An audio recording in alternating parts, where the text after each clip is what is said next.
보통 교통만 따로 하는데 앞에 의료를 하니까 상당히 좀 어색하긴 합니다. 근데 뭐 말씀 들어보니까 똑같은 비슷한 문제인 것 같아요.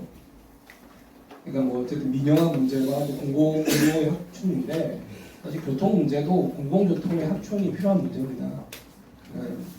특히나 코로나19라든지 그리고 기후위기 문제 그리고 고물가 상황에 있어서 이 대중교통을 민간에 맡기지 않고 좀 더 공공교통 그리고 정부가 더 책임지는 공공교통으로 가야 되는데 그러지 못한 부분이 있고요.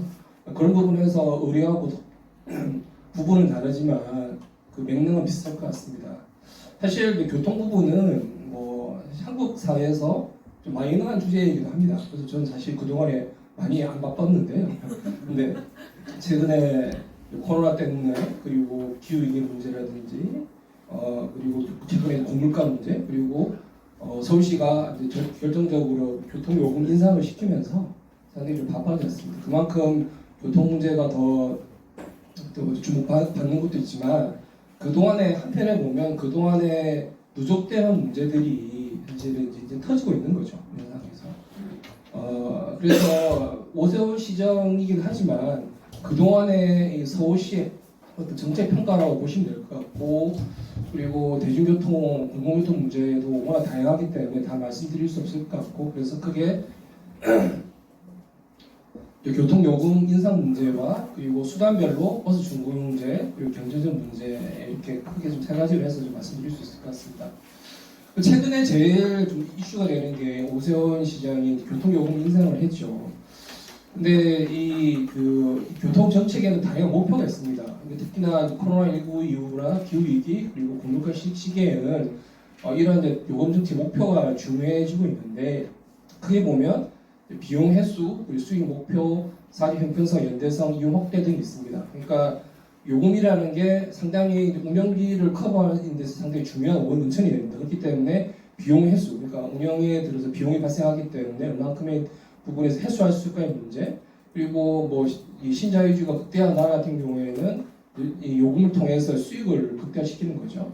근데 아시다시피 요금이라는 건 상당히 이 대중교통 이용하시는 분들한테 상당히 이제 부담이 될 수 있기 때문에 이용 확대를 위해서는 상당히 요금이 저렴하게 유지가 돼야 되는 거고 그리고 또 요금이라는 게 또 저렴해야지만 사직 형평성을 연대상 그러니까 이용하는 사람들한테 더 많은 혜택과 베네핏을 줘야 되기 때문에 사직 형평성과 연대성을 기반으로 해서 이렇게 목표를 설정해야 됩니다. 그래서 제가 이 말씀을 드리는 이유는 서울시는 이 비용 횟수를 중심으로 해서 요금을 인상하고 있다는 거죠. 그러니까 요금 정책의 다의 목표 중에서 어디를 투냐의 문제가 중요한데 왜냐하면 이 부분들 한 100%로 본다고 하면 비용 횟수 부분이 늘어나게 되면 이용 확대라든지 사회 형평성이 줄을 수밖에 없습니다. 왜냐하면 비용 횟수라는 것은 요금을 인상을 하고 요금 인상을 통해서 정부의 재정을 줄이고 그리고 비용을 더 이 요금으로 해소하기 때문에 그만큼 요금이 올라가야 되는 거고요. 그렇게 한다면 그만큼의 이 요금 비싸지기 때문에 이용이 줄어드는 거고 그리고 대중교통을 이용하시는 분들한테 부담이 될 수밖에 없는 거고 그 부분이 사회 형평성, 연대성에 영향을 미치는 거죠. 그러니까 특히나 코로나19 이후에 대중교통 수요가 3% 정도 박살이 나면서 이용이 더 확대를 해야 되는 거고 그리고 최근에 고물가라든지 기후이기 때문에 이용을 더 확대해야 되는 건데 그럼 이 부분이 더 늘어나야 되겠죠. 근데 오히려 서울시는 이 비용 횟수라는 관점에서 요금을 올리고 있기 때문에 그 부분에서 제가 말씀을 드리고 있는 거고요. 그리고 최근에 이제 많은 여러분도 아시겠지만 독일 부유라든지 많은 나라에서 요금 할인 정책을 많이 하고 있는데 그 나라들이 뭐 돈이 많아서가 아니라 지금의 요금 정책의 목표는 이용 확대와 사회 형평성 연대성이 더 중요하다는 걸 방점을 두고 있는 거죠. 왜냐하면 기후위기 문제라든지 공급가 문제를 대응하기 위해서는 요금 정책을 이쪽 부분을 더 넓혀야 된다는 게 합의가 되는 부분인데 그래서 요금이 할인되고 있는 건데 우리나라는 그러지 않는 부분에서 제가 좀 길게 설명을 드렸습니다. 그래서 이 부분 이 표가 계속 나오기 때문에 제가 말씀을 드렸습니다. 그래서 어쨌든 제가 뭐 좀 주어진 시간이 좀 짧기 때문에 좀 빨리 들어가면 뭐 아시겠지만 대중교통 요금 같은 경우에 상당히 역진적이죠. 여기에 보시면 소득 분위별로 제가 좀 구한 부분인데 자동차와 공공교통 비용 지출 간의 이제 가계 동향 조사를 통해서 보면 1분위가 제 소득이 높은 계층인데요. 자동차 비용 같은 경우에는 상당히 그렇게 소득이 역진적이지 않고 좀 이렇게 비례한 부분이 있는데 공공교통 같은 경우에는 이렇게 쭉 예쁘게 올라가는 거죠. 이 얘기는 5분위, 특히 4분위, 5분위 소득층 계층들이 상당히 공공교통의 비용의 부담이 크다는 겁니다. 이 부분이 나오고, 그럼 요금 정책이라는 것은 요금도 확대하고 요금의 이 사회 형평성을 더 완화하기 위해서는 요금을 더 올리지 말아야 되는데 서울시는 이제 그렇게 하고 있다는 거고, 그리고 특히나 청년들을 보면 음식과 주거비 다음으로 교통 부분에 상당히 비중이 높습니다. 왜냐하면 이분들이 뭐 소득이 낮은 것도 있지만 교통이라는 것은 상당히 경직적입니다. 그래서 최근에 제가 봤던 기사 중에서 제일 인상적이었던 게 아무리 아껴도 6만 5천이라는 얘기가 나오거든요. 그러니까 우리나라는 뒤에 말씀드리겠지만 외국과 다르게 정액제, 연간이나 월 정액제가 아니라 한 번 타면 어쨌든 환승은 할인이 되지만 무조건 1,150원을 내야 되는 겁니다. 그럼 이 얘기는 뭐냐면 자기가 타면 탈수록 더 이 요금이 비례가 되는 거죠. 그러니까 아무리 이 청년들이 일자리라든지 직장을 위해서 최소한 하루에 두세 번은 왔다 갔다 하는 거고, 그러면 이 6만 5천 원이 나오기 때문에 이 전체적인 소득에 비하면 상당히 부담이 큰 겁니다. 그리고 요금이 400원, 500원 오르면 이 수치가 거의 8만 원, 9만 원으로 갈 수 있기 때문에 상당히 부담이 되는 거죠. 근데 서울시는 뭐 여러분 한번 들어가셨겠지만 계속 요금이 이제 싸다고 얘기를 하면서 얘기를 하고 있습니다. 근데 그러면서 비교한 수치가 뭐냐면 1회권으로 기준을 한 거거든요. 1회권 이제 1,250원을 가지고 외국의 1회권을 비교했는데 이거는 사실 상당히 왜곡될 수가 있습니다. 왜곡되는 거죠. 왜냐하면 유럽이나 북미 같은 경우에는 1회권도 있지만 대부분들이 정액제를 사용하고 있습니다. 그래서 월 단위, 연간 단위 정액제를 하고, 당연히 정액제를 한다는 이유는 대중교통을 이용하는 사람들이 더 많은 할인 혜택을 주기 위해서는 거거든요. 그래서 이 나라들은 1회권, 당연히 1회권은 비쌀 수 있지만 다양한 이제 이 할인 정책을 통해서 정액제를 하고 있기 때문에 1회권을 기준으로 하면 상당히 이제 왜곡이 되는 거죠. 그리고 그 기준으로 해서 4분의 1 정도 싸다, 그리고 한 절반 정도 싸다 얘기를 하는데 그래서 제가 서울시 안대로 만약 300원 정도 상승하게 되면 어떻게 되는지, 그리고 요금이라는 게 결국 자기 가처분 소득 대비를 봐야 되기 때문에, 그래서 제가 통계청 자료를 좀 모아서 봤을 때 한 300원, 30% 정도 오르게 되면 한 중간 정도 이상으로 갈 것 같습니다. 그러니까 이 자료를 보게 되면 이 OECD 수도 자료거든요. 이게 보게 되면 그만큼 2분의 1, 4분의 1 수준이 아니라는 거죠. 1회권으로 봤을 때 그럴 수 있지만 정액권으로 해서 그렇게 해서 평균으로 보게 되면, 그리고 인상을 가정하게 되면 OECD에서도 중간 이상으로 간다는 거고요. 그리고 최근에 그 그린피스에서 유럽의 대중교통 30개국의 그 요금 수준이라든지 적극성 문제를 평가하는 보고서가 나왔습니다. 여기 보면 30개국을 봤을 때 여기 보시면 1일 0.8유로가 가장 저렴한 그룹, 그러니까 여기서 프라하부터 비엔나까지가 0.85유로로 해서 가장 저렴한 구간이고 2.25유로, 그러니까 저쪽이 제일 높은 구간인데 우리가 요금이 인상하게 되면 출퇴근에 있어 3,000원 이상이 소요되므로 실제로 계산해 보면 한 2.2유로 이상으로 가는 거죠. 그러면 이 기준으로 보더라도 이제 가장 비싼 그룹으로 근접을 할 수 있습니다. 물론 물가 소득 수준을 고려해야 되겠지만 교통 요금이 비싸지고 있는 것은 사실인 거죠. 우리가 통상적으로 우리나라 요금이 싸기 때문에, 그리고 그 문제 많이 얘기하기 때문에 인상해야 된다고 하지만 실제로 그 정액제라든지 연간이나 월 정액제를 봤을 때는 비싸지고 있다는 게 정확한 표현이고, 그리고 뭐 절반 수준이다, 뭐 4분의 1 수준이라는 게 상당히 왜곡된 수치라는 것을 좀 이해하시면 좋을 것 같습니다. 그리고 서울시는 또 원가 해수를 얘기를 많이 하는데, 아까 의료에서도 뭐 타당성 얘기, 수익 나는 얘기 많이 하지만 똑같습니다. 서울시는 요금 현실화율이 70에서 10% 정도 수준이 돼야 된다 얘기를 하는데, 이 개념은 아까 얘기했던 이제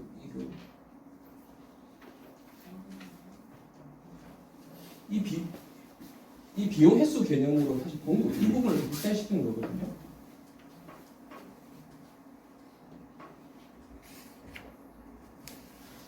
근데 이제 비용 횟수 측면에서 이 서비스가 제공이 되면 그만큼 요금이 올라갈 수밖에 없는 거고, 아까 얘기했던 이용 확대라든지 그리고 사회적 형평성 연대성의 목표가 줄어들 수밖에 없습니다. 그리고 서울시가 얘기했던 70에서 75% 수준이라는 게 상당히 이게 없는 개념입니다. 이게 자기들이 임의적으로 얘기를 한 겁니다. 그리고 이 요금 현실화율도 이 부분을 넘어가면 될까 시간 없어가지고 어쨌든 이 서울시가 얘기한 75%라는 그 요금 현실화율이라는 개념이 또 원래는 없는 개념이고, 왜냐하면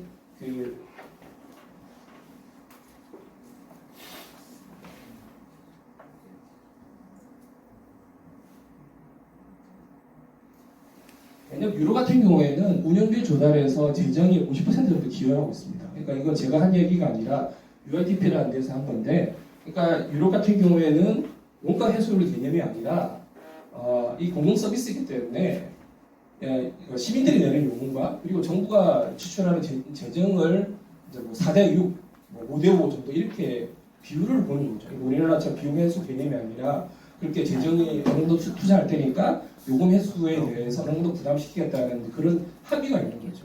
왜냐하면 아까 말한 것처럼 요금을 통해서 이용료 확대라든지 다양한 사지 경제 편익이 있기 때문에, 그리고 공공 서비스이기 때문에 원가 개념이 아니라 이제 재정과 요금 수익이라는 개념, 그 적절한 비율로 가는 거죠. 근데 우리나라는 그러지 않는 겁니다. 그래서 원가 해수의 75%라는 것도 뭐 근거가 없지만 공공사회 서비스이기 때문에 원가 해수율이 아니라 적절하게 재정과 요금 수준, 아까도 뭐 의료도 마찬가지로 적절한 재정을 얘기했는데 공공교통 다시 마찬가지입니다. 요금이 한 50% 낸다고 한다면 그만큼 재정도 50% 내야 되는 거고요. 그래서 원가 해수율이 아닌 사회 경제적 편익에 기반해서 적절한 요금과 재정 부담 구조가 되어 있는 겁니다. 그리고 뭐 요금 인상 후에 계속 부채 얘기를 하는데, 부채 2015년도에 요금 인상을 했는데요.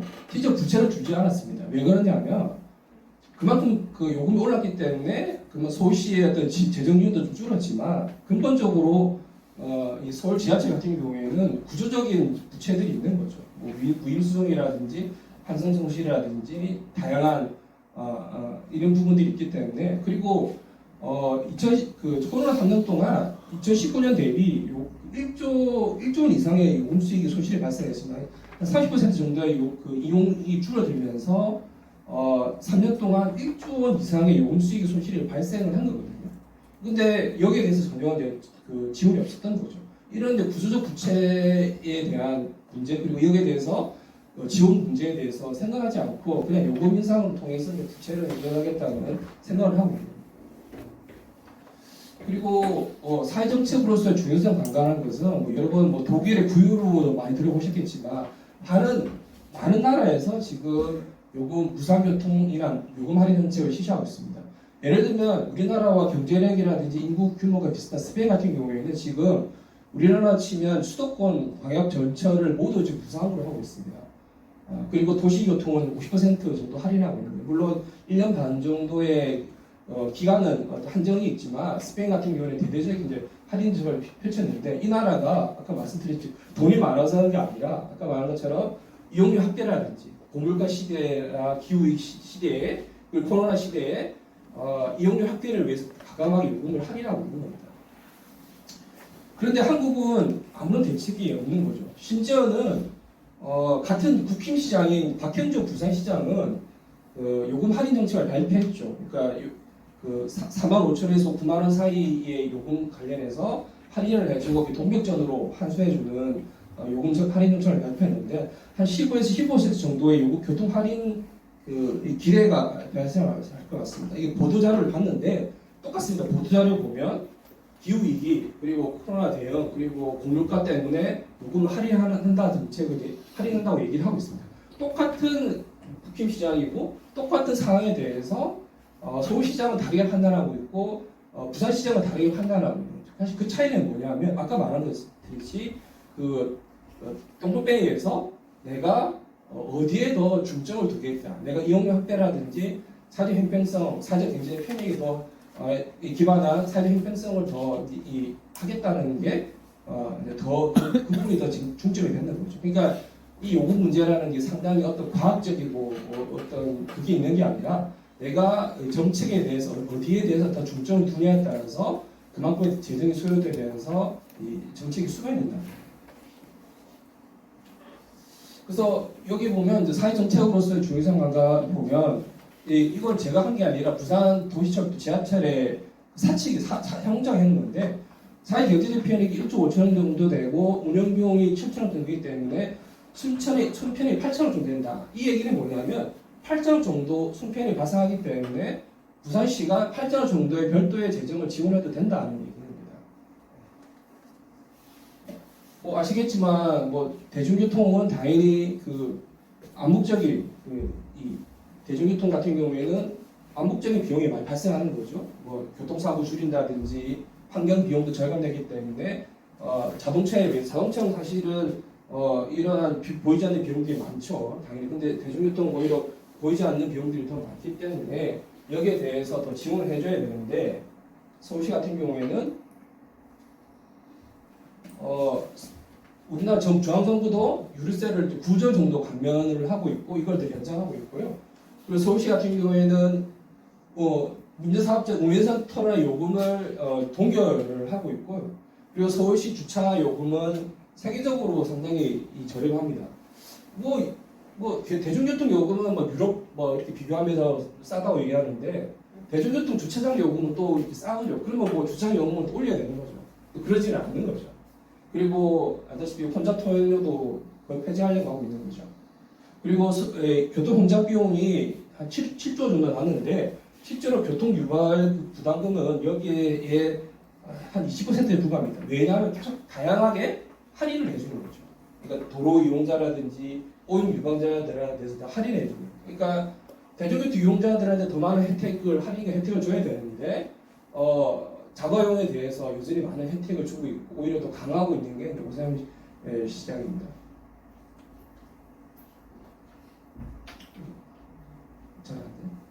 그리고 아시다시피 서울시가 일반적으로 추진을 했죠. 특히나 공청회 딱 한 번 했었는데 평일 오후에 생중계 없이 한 번에 이제 공청회로 끝냈습니다.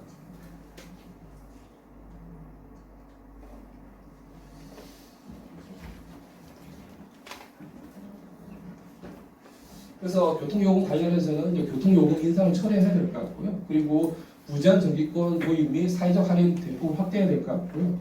그리고 서울시의 교통재정에 대한 지원을 대폭 활용해야 될 것 같고, 그리고 대중교통 중심으로의 정책을 전환해야 됩니다. 그리고 교통요금 관련한 개편 관련한 참여 거부에서 구축을 좀 해야 될 것 같고요. 버스 중고경제는 이후에 말씀을 드릴 수 있을 것 같습니다. 같이 연동해서 드릴 수 있을 것 같은데요.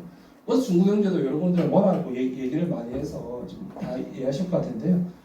제가 시험을 했기 때문에 문제점이 뭐냐 이렇게 봤을 때 저는 이제 이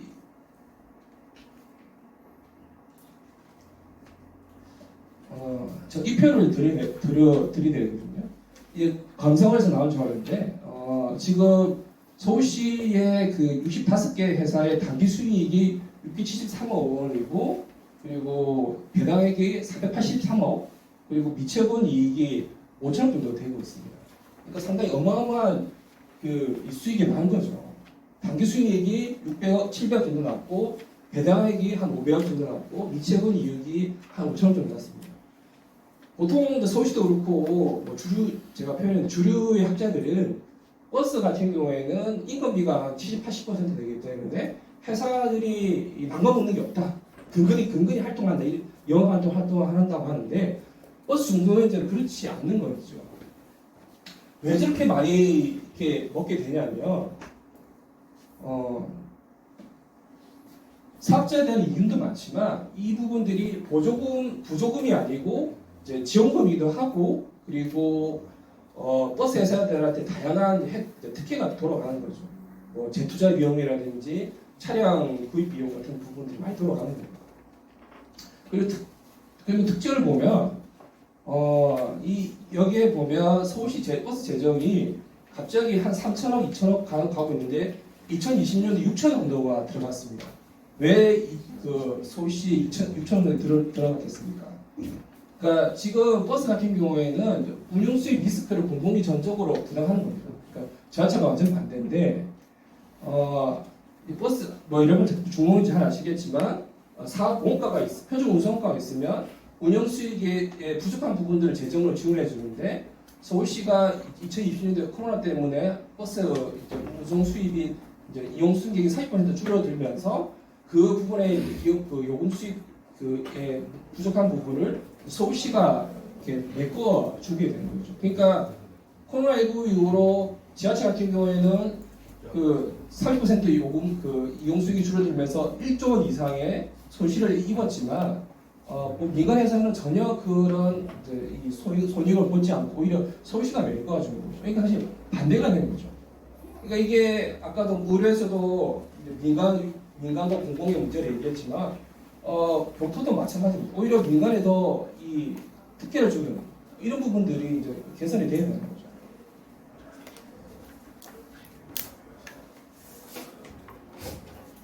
잘 안 되네.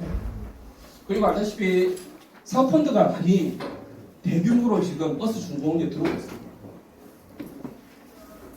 왜 사업펀드가 들어오냐면 이윤이 남는 거죠.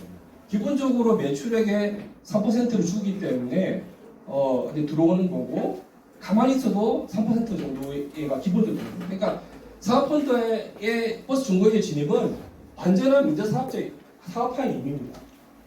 그러니까 외부의 금융자본의 침투가 이루어진 건데, 그러니까 이제는 이제 버스 중공업의 말을 사용하지 말아야 됩니다. 그러니까 중공업이라는 게 마치 공영제 전 단계로 얘기할 수 있지만 사업펀드가 진입했다는 것 자체가 이제 민자 사업화가 된 거죠.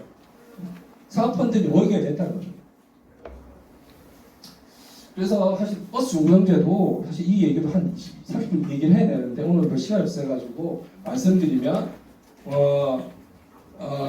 이제 보조금화해야 됩니다. 그러니까 지금 지원금으로 가고 있기 때문에 회사에 대한 직접 지원금으로 가고 있기 때문에 이 부분들을 전용을 통해서 이제 사업자들이 이익을 합충하고 있는데 보조금 한국별로 정하게 지급해서 전용 지급을 해야 될 것 같고요. 그리고 수익금 공동 관리 기금을 하게 있는데 이 부분들을 공보비용으로 해야 될 것 같고요. 그리고 사업체의 재투자 부분과 공통 비용을 명확히 해서 3%의 이윤을 대폭 대조정하고 그리고 업체별로 항목별로 보조금 지급 현황 및 정기적으로 공시를 해야 될 것 같습니다. 그리고 마을버스를 비롯해서 적자 노선에 대한 서울교통공사의 공용 노선을 확대해야 될 것 같습니다. 그 다음에 이제 마지막으로 경제적 민원이타인인데 아무래도 이게 대중교통의 세 가지 주제를 다 하다 보니까 좀 너무 빨리빨리 갈 것 같은데 경제차의 문제는 지금 우이시설 같은 경우에는 이제 재구조를 했는데 이제 문제는 이제 비용 보전 방식을 통해서 서울시가 관리 운영비, 금융 차입금, 재투자비를 다 부담한다. 사실 이거 완전 공유와 같은 수준이죠. 왜냐하면 협약을 해지했기 때문에 지금 민간 시행사가 없고 사실 서울시가 이거를 인수하고 공유화해야 되는데 할 수 있음에도 불구하고 그렇게 하지 않고 다시 이제 재민간 이탈을 한 거죠. 심지어는 아까 주공연처럼 관리 운영비도 모두 부담하고 대체 투자비도 부담하고 심지어는 시행사의 사업자의 빚까지 다 갚아주는 이 형태가 됐음에도 불구하고 공용을 하지 않고 다시 민간 이탁으로 2047년까지 다시 민간 이탁으로 돌릴 생각입니다.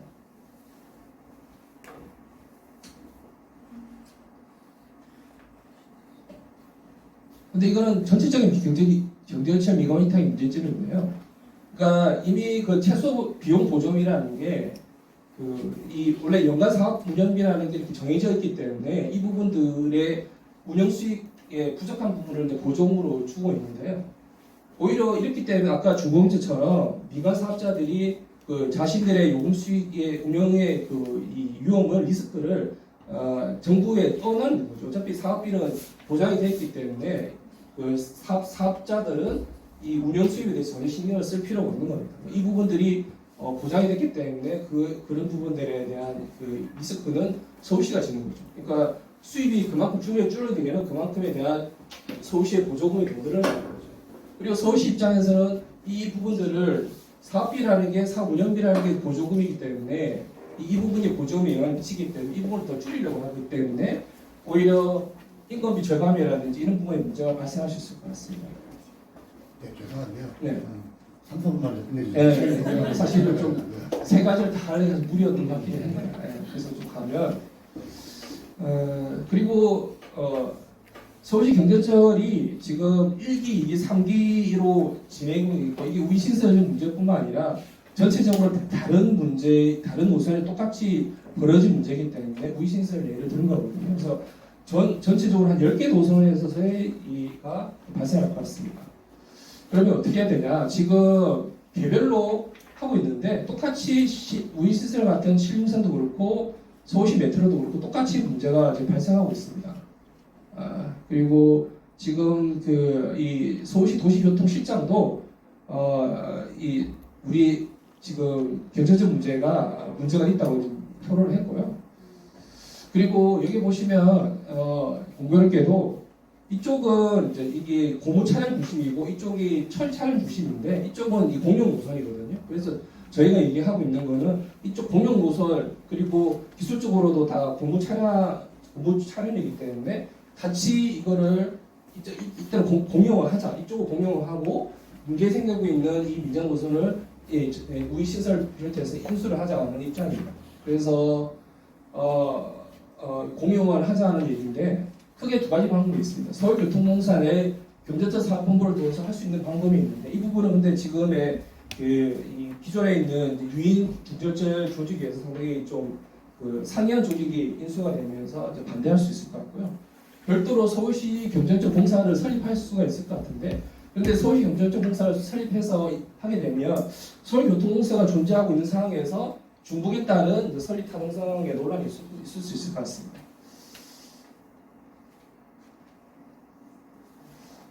그래서 마지막으로 말씀드리면 기후위기, 고물가, 경제치질 속에서 대중교통을 공공교통으로 전환하기 위한 투자 운영체 개편이 필요하고 특히나 코로나19 시기에 민간의 문제가 더 많이 왜곡이 되고 있고 더 누적되고 있습니다.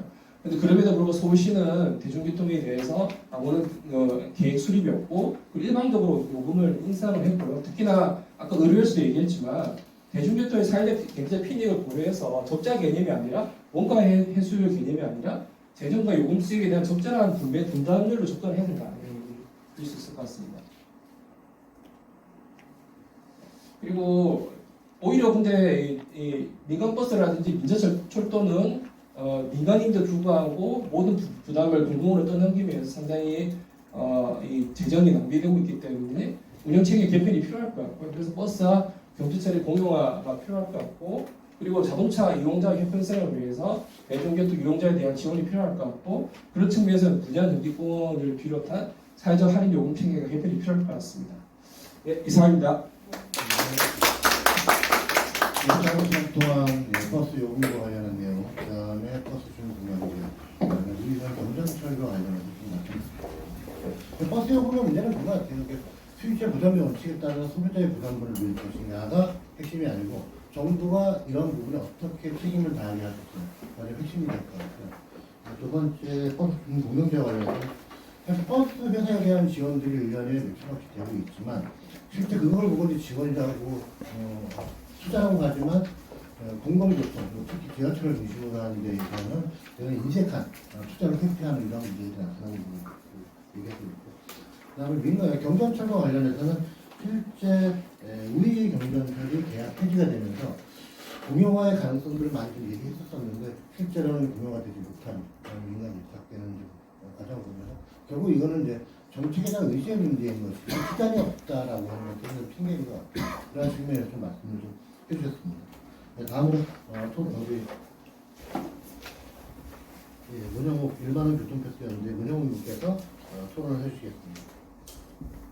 네, 안녕하세요. 문영욱입니다.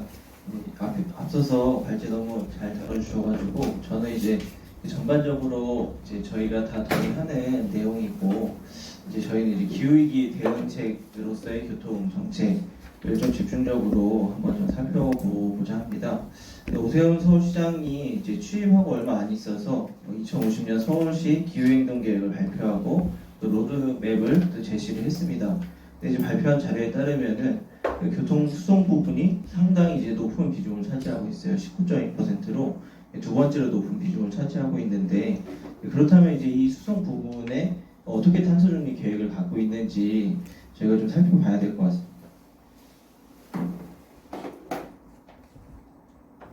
네, 사실 이제 이 수송 부분이 2위로 이제 19.2%를 차지하고 있는데, 거기에 대한 대응책은 사실상 이제 전기차, 수소차 전환에 대한 계획밖에 갖고 있질 않아요. 그래서 이제 뭐 공공교통 부분에 있긴 있지만, 그것이 이제 전기 수소차 버스로 전환하겠다라는 방안만을 갖고 있습니다. 근데 이제 여기에 대한 이제 문제점을 세 가지로 좀 볼 수가 있는데요. 먼저는 이제 전기 수소차가 정말 이 탄소 배출에 저감의 실효성이 있느냐, 이런 문제들을 우리가 볼 수가 있습니다.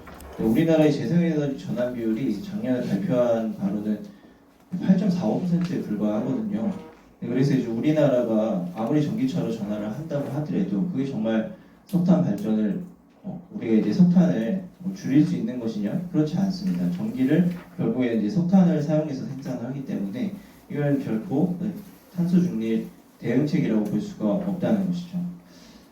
두 번째는 형평성 문제를 들 수가 있습니다. 예산을 전체에게 주는 것이 아닌 자동차 구입하는 이제 개인들에게 지급하고 있습니다.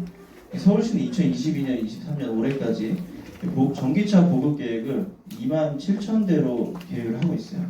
27,000대 굉장히 많은 숫자인데, 여기에 드는 이제 예산이 2,300억 원 규모입니다. 공공교통을 적자라고 하면서 개인에게 이렇게 많은 돈을 지급하는 것은 형평성에 결코 맞지 않다고 생각합니다. 이런 예산을 재편해서 우리가 기후 예산을 공공교통에 좀 투자해야 될 필요성이 있습니다. 세 번째로는 자가용이 계속 늘어나는 도시계획을 계속 유지하고 있다는 것이죠. 이미 잘 알려진 프랑스 파리의 15분 도시에는 기후위기 시대에 우리가 나가야 할 교통 모델을 제시해주고 있습니다. 도로를 줄이고 자전거 도로, 공공교통을 계속 확충해서 우리 15분 안에 많은 생활권을 확장시켜 나갈 수 있는 모델을 우리가 취해야 될 텐데요.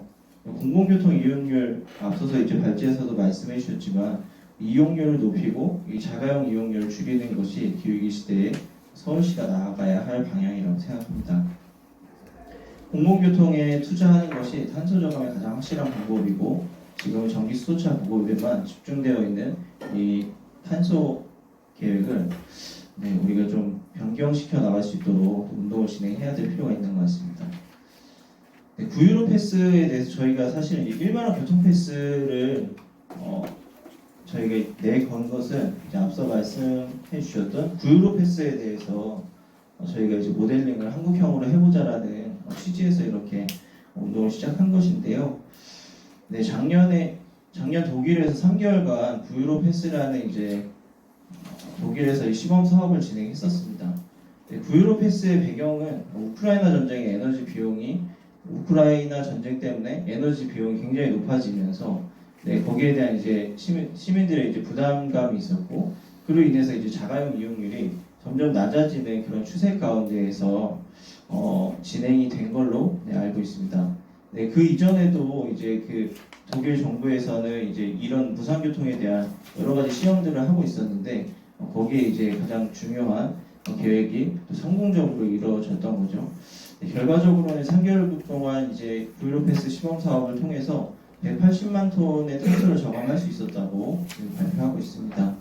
대중교통 수요는 25%가 증가를 했고, 물가 상승률은 0.7%가 감소를 했습니다. 이렇게만 봐도 3개월간의 이 시도가 굉장히 효과적이었다는 것들을 좀 볼 수가 있습니다. 이 실험은 대중교통 요금에 실제적으로 자가용 이용률을 줄일 수 있고, 또 물가 상승률도 낮출 수 있는 두 마리 토끼를 다 잡는 효과를 보여주고 있습니다. 기후변화 행동연구소랑 한겨레가 같이 조사한 바에 따르면 수도권 자가용 이용률을 10% 줄이면 석탄화력발전소 1기 500MW급을 멈추는 효과를 볼 수 있다고 합니다. 이는 연간 약 200만 톤에 달하는 양인데요. 서울시가 나아가야 할 방향이 전기차만 보급하는 탄소 감축 방안이 아니라 이런 교통요금 감면을 통해서 궁극적으로 무상교통에 가까운 1만원 교통패스를 통한 자가용 이용률 감소, 있다고 봅니다. 그렇다면 우리가 이 예산을 어디서 끌어와야 되느냐, 이것들이 사실은 가장 시민들이 궁금해하시는 지점이에요. 저희도 이제 가장 많이 받는 질문인데요. 첫 번째 근거는 이제 저희는 교통에너지 환경세라는 이 세금을 통해서, 재원을 통해서 이거를 실현해야 된다라고 생각을 합니다. 교통에너지 환경세는 매년 11에서 13조 원 정도 거치고 있습니다. 근데 이제 이 어마어마한 금액의 대부분이 68%가 도로 건설에 사용되는 교통시설 특별회계로 들어가고 있습니다. 해마다 수조 원씩 사용을 못해서 정리까지 하고 있어요. 그래서 지금 어마어마하게 쌓여 있는 상태이고요. 근데 이제 이 교통에너지 환경세를 그냥 도로 확충, 탄소를 계속 늘려나가는 도로 확충이 하는 것이 아니라 공공교통 인프라 확충, 그리고 공공교통 요금 절감에 이것들을 사용해야 된다라고 생각합니다. 그런데 서울시는 교통에너지 환경세를 지급해주면은 우리가 시도해보겠다, 할 수 있다, 이렇게 이제 책임을 기재부에 떠넘기고 있는 형국이죠. 두 번째 재원은 교통에너지 환경세뿐 아니라 서울시에서도 예산을 있는 대로 끌어 모아야 될 필요가 있습니다. 전기차 예산만 보더라도 한 대당 860만 원 중에 정부와 서울시가 각각 나눠서 680만 원, 180만 원씩 부담해서 지급을 하고 있어요.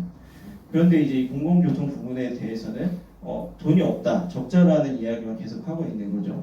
근데 전기차에 들어가는 예산, 이것뿐만 아니라 노인, 청년, 다양한 주체들의 복지 예산도 우리가 가용하더라도 가용할 수 있는 예산들을 좀 살펴볼 필요가 있다고 생각합니다.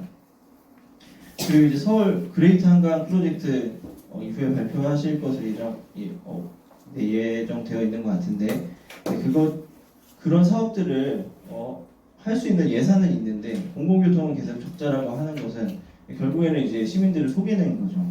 시민들에게 계속 손을 벌리고 있는 겁니다. 하고 싶은 것은 다 하면서 하기 싫은 것들은 서민들한테 책임을 다 떠넘기고 있습니다. 탄소 배출과 민생을 해결할 수 있는 공공교통 문제는 시민들이 알아서 해결하라는 것이죠. 버스 준공영제 여기에 들어가 있는 이제 잉여금도 우리가 회수할 수 있는 것들은 회수를 해야 됩니다. 그래서 이제 운영 대수만으로 보조금 받고 사업자만 배불리는 이 제도를 우리가 이제 폐지할 수 있다면 폐지하고, 그것들의 재배치가 필요하다고 생각합니다. 이렇게 생각을 하지만 사실은 이것들을 이제 어떻게 실현해 나가야 될까가 되게 중요한 문제잖아요. 그래서 저희가 서울시가 단독으로 이 무상교통에 가까운 1만 교통 패스를 할 수 있을 거라고 생각을 하진 않습니다. 그렇지만 우리가 정말 이것들을 이제 전기차 보조금 지원하는 것처럼 서울시와 정부가 같이 부담해서 이것들을 정말 우리가 이뤄 나가야 된다고 생각합니다. 이건 그냥 무상교통만 해서 되는 건 아니고, 무상교통을 포함한 그 무상교통을 하게 되면은 많은 사람들이 이용객이 굉장히 획기적으로 늘어날 거라고 생각하는데, 거기에 대한 인프라 구축, 그리고 이 기후위기 대응을 또 어떻게 이것들을 통해서 효과적으로 더 실현할 것인지에 대한 다각적인 검토가 좀 필요하다고 생각합니다. 이 세 가지 목표를 이제 정부와 지자체가 함께 예산 협진해야 되는데, 거기에 대해서 이제 정의당이 또 최근에 3만 원 프리패스를 또 이제 발의하셨잖아요. 그거에 대해서 굉장히 고무적으로 생각을 하고, 이 원내정당이 여기에서 예산 확충에 대한 또 부분들에 대해서 제도적인 접근들을 좀 많이 해주실 필요가 있겠다라는 생각들을 하고 있습니다. 그래서 저희는 이제 시민사회 역할을 하고 있는데, 저희 이제 시민들의 목소리를 모아내는 것, 그리고 또 다양한 구성원들의 목소리를 모아내는 것과 정말 제도적으로 이걸 현실적으로 실현해낼 수 있을 이런 원내정당의 노력들이 되게 필요하고, 저희가 이제 같이 연대하면서 이것들을 같이 만들어 나가야 된다라는 생각들을 하고 있습니다.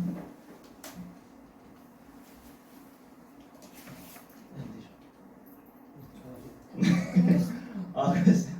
하여튼 같이 만들어가면 좋을 것 같고요. 이게 지난번 공청회 때 김종길 의원이 한 얘기예요. 적자를 다음 세대에 지우지 말아야 된다, 이런 얘기를 하고 제가 굉장히 화가 났습니다. 다음 세대에 지우지 말아야 될 거는 너희들이 속이고 있는 부채, 그 부채라고 말하는 그것이 아니라 정말 이제 기후위기 대응책을 제대로 내는 것, 그것이 제대로 된 해결책이다라고 저는 이야기하고 싶습니다. 그래서 우리가 정말 이제 이 기후위기 시대에 살아갈 때, 이 교통정책을 바라볼 때, 민생 민생이다 이 정도에서 그치는 것이 아니라 정말 우리 다음 세대 생존의 문제 이것들을 우리가 가지고 같이 운동을 만들어 나가면 좋겠습니다. 네, 감사합니다. 공공교통의 문제를 기후위기에 사실 중립의 입장에서 우리 운영님이 당당하게 잘 설명드렸습니다. 이렇게 해서 일부 공공의료와 공공교통 관련한 토론을 마치고 잠깐 쉬었다가 3시 5분에 2부 노동, 그다음에 기후위기 환경 관련한 내용, 노동, 주거, 기후환경 관련한 주제로 계속 토론을 이어가도록 하겠습니다. 잠시 쉬겠습니다.